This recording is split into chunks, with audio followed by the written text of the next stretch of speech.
जय गजानन श्री गजानन पूजेविधी चॅनलमध्ये तुमचे सहर्ष स्वागत आहे।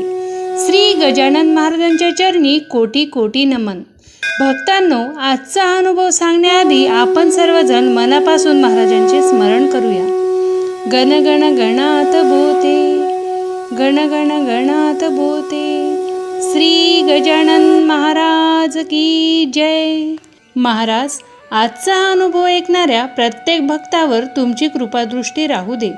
ज्यांच्या आयुष्यात संकट आहेत त्यांना धैर्य द्या आणि त्यांच्या मनात श्रद्धा व विश्वास निर्माण करा। भक्तांनो, हा अनुभव आहे एका भक्ताच्या भावाला आलेल्या भीषण अपघाताचा। शिवलाल कोरडे, केशवनगर, अकोला यांनी लोकमत वृत्तपत्रामध्ये प्रकाशित केलेला हा अनुभव आहे। चला तर मग आजच्या अनुभवाला सुरुवात करूया। आमच्या घरात लहानपणापासूनच गजानन महाराजांवर अपार श्रद्धा होती। माझी आईसुद्धा संत गजानन महाराजांची निस्सीम भक्त होती। त्यामुळे लहानपणापासूनच माझ्या मनात गजानन महाराजांविषयी श्रद्धा निर्माण झाली। महाराजांचे नामस्मरण केल्याशिवाय दिवस पूर्ण झाल्यासारखा वाटत नसे। कितीही काम असो, कितीही अडचण असो, मन अस्वस्थ असो, गण गण गणात बोते हे शब्द ओठावर आले की मनाला वेगळी शांतता मिळायची। महाराजांवरची ही श्रद्धा मनात ठेवून आम्ही आमचे आयुष्य जगत होतो। काही काळानंतर आम्ही नागपूरला राहायला आलो। आयुष्य नेहमीप्रमाणे सुरू होतं। घर, संसार, कामधंदा सगळं व्यवस्थित चाललं होतं। पण एक दिवस अचानक अशी घटना घडली ज्यामुळे संपूर्ण कुटुंब हादरून गेलं। एका दिवशी रात्री साधारण 10 वाजता माझ्या मित्राचा फोन आला। फोनवरून त्याने सांगितलं, तुझ्या भावाचा अपघात झाला आहे। त्याच्या गाडीला ट्रकने जोरदार धडक दिली आहे।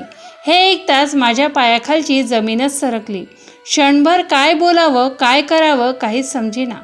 मनात फक्त एकच विचार सुरू झाला, माझ्या भावाला काही झालं तर?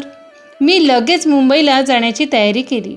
पण त्याचवेळी मनात एक वेगळीच घालमेल सुरू झाली होती। एकीकडे भावाची चिंता आणि दुसरीकडे मनात सतत एकच नाव, गजानन महाराज, गजानन महाराज, गजानन महाराज। त्यावेळी मी महाराजांना मनापासून प्रार्थना केली, देवा गजानना, माझ्या भावाला वाचव। माझ्या भावाला काही होऊ देऊ नकोस। माझ्या भावाची जबाबदारी तुझ्यावर सोपवतो। महाराज, आता तुम्ही त्याला सांभाळा। त्या क्षणी माझ्या डोळ्यातून अश्रू येत होते। मनात भीती होती, पण महाराजांवरचा विश्वासही तितकाच होता। कधी कधी संकट इतकं मोठं असतं की आपली बुद्धी काम करणं बंद करते, पण अशावेळी श्रद्धा आपल्याला आधार देते। माझ्यासाठी तो आधार होता श्री गजानन महाराज। अपघातानंतर माझ्या भावाला रुग्णालयात दाखल करण्यात आलं। परिस्थिती गंभीर होती। डॉक्टरांनी सांगितलं की त्याला गंभीर दुखापत झाली आहे। कुटुंबातील सगळे लोक चिंतेत होते। प्रत्येक मिनिट जणू तासासारखं वाटत होतं। डॉक्टर काय सांगतील, भावाची अवस्था कशी आहे, तो वाचेल ना, असे असंख्य प्रश्न मनात येत होते। पण त्या सगळ्या प्रश्नांपेक्षा माझ्या मनात एकच विश्वास होता, महाराज आहेत ते माझ्या भावाला वाचवतील। त्या काळात मी सतत महाराजांचे नामस्मरण करत होतो। गण गण गणात बोते, गण गण गणात बोते, गण गण गणात बोते। महाराजांचे नाव घेताना मनात एकच प्रार्थना होती, महाराज तुम्ही आता डॉक्टरांच्या हाताला बळ द्या। कारण संकटाच्या वेळी देवाकडे आपण मोठ्या गोष्टी मागत नाही, आपल्याला फक्त आपल्या माणसाचा जीव हवा असतो। त्यावेळी माझ्यासाठी माझा भाऊच माझं सर्वस्व होता आणि त्याला वाचवण्यासाठी मी महाराजांच्या चरणी स्वतःला पूर्णपणे अर्पण केलं। भक्तांनो, श्रद्धा म्हणजे संकट कधीच येणार नाही असं नाही। श्रद्धा म्हणजे संकट आलं तरी मी एकटा नाही, माझ्या पाठीशी माझे महाराज आहेत, हा विश्वास मनात असणार। त्या कठीण काळातही भक्ताने महाराजांवरील श्रद्धा सोडली नाही। काही वेळाने डॉक्टरांनी परिस्थिती तपासली। जखम गंभीर होती, डोक्याला दुखापत झाली होती। कुटुंबियांच्या मनात भीती वाढत होती, पण भक्ताचे महाराजांवरील प्रेम आणि विश्वास मात्र कमी झाला नाही। तो पुन्हा महाराजांना म्हणाला, महाराज आता माझ्या भावाचा जीव तुमच्या हातात आहे, तुम्हीच त्याला वाचवा। काही वेळ उपचार सुरू राहिले। कुटुंबीय प्रार्थना करत होते। प्रत्येक क्षणी महाराजांचे नामस्मरण सुरू होतं। आणि हळूहळू परिस्थितीत सुधारणा होऊ लागली. ज्याची अवस्था अत्यंत गंभीर होती त्याच्यामध्ये उपचारांना प्रतिसाद दिसू लागला. कुटुंबियांच्या मनात पुन्हा आशा निर्माण झाली आणि त्या भक्ताच्या मनात एकच भावना होती, ही माझी शक्ती नाही, ही माझ्या गजानन महाराजांची कृपा आहे. डॉक्टरांनी उपचार सुरू ठेवले. काही दिवस गेले. हळूहळू प्रकृतीमध्ये सुधारणा होत गेली. ज्याच्यासाठी सगळे घाबरले होते तो पुन्हा जीवनाकडे परतत होता. ही बातमी ऐकताना कुटुंबियांच्या डोळ्यात आनंदाश्रू होते आणि त्या भक्ताच्या मनात फक्त एकच शब्द होता, महाराज, महाराज. कारण संकटाच्या काळात ज्यांना आपण हाक मारतो तेच आपल्याला त्या संकटातून बाहेर काढतात, अशी त्याची मनापासून भावना होती. त्याने सांगितलं, माझ्या भावाला जीवनदान मिळालं ही गजानन महाराजांचीच कृपा आहे.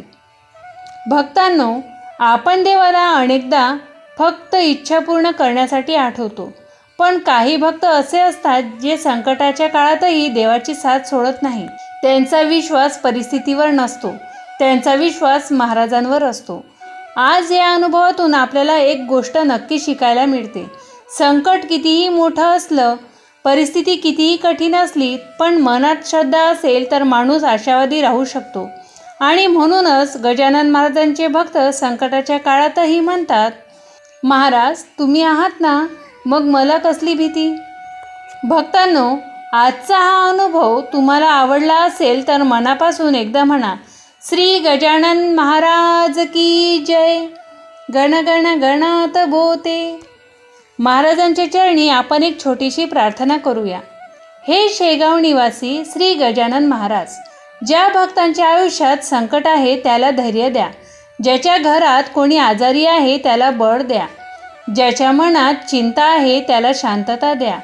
ज्याच्या आयुष्यात अडचणी आहेत त्यांच्या पाठीशी उभे राहा. आणि प्रत्येक भक्ताच्या घरावर तुमची कृपादृष्टी सदैव राहू द्या. गण गण गणात बोते. गण गण गणात बोते. गण गण गणात बोते. भक्तांनो, हा अनुभव तुम्हाला आवडला असेल तर हा व्हिडिओ इतर गजानन महाराजांच्या भक्तांपर्यंत नक्की पोचवा. कदाचित तुमच्या एका शेअरमुळे एखाद्या संकटात असलेल्या भक्ताला आशेचा आधार मिळेल. हा व्हिडिओ आवडला असेल तर व्हिडिओला लाईक करा, चॅनलला सबस्क्राईब करा आणि कमेंटमध्ये गण गण गणात बोते लिहायला विसरू नका. धन्यवाद.